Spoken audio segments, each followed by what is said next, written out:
Presented by Sugrim Savriya Entertainment. का कहीं सखी हो, का कहीं सखी शादी के पछतात बानी हो, नैहर जात बानी। मरद मुआ ना जाके रोज सुते खरिहानी हो, नैहर जात बानी।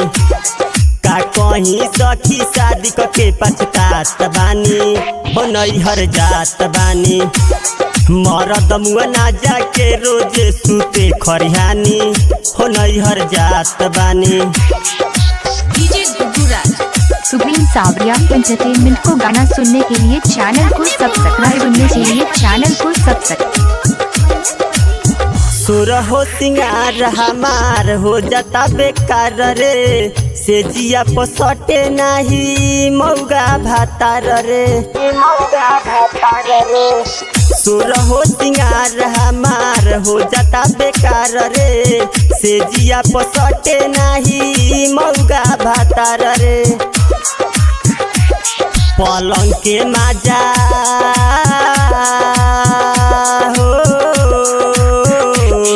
पलंग के माजा कहियो ना भर पेट खातानी हो, नैहर जात बानी। मरद मुआ ना रोज जाके सुते खरिहानी हो, नैहर जात बानी। का कहीं सखी शादी के पछतात बानी हो, नैहर जात बानी। मेहरी के दुख तैको न बुझेला, गवाना करौला से जब से संग में न सुतेला।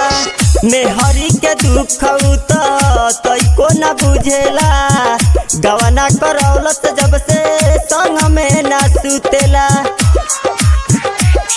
राइटर साधु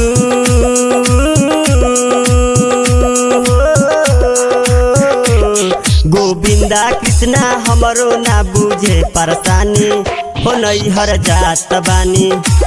मरद मुआ ना जाके रोज सुते खरिहानी हो, नैहर जात बानी हो, नैहर जात बानी।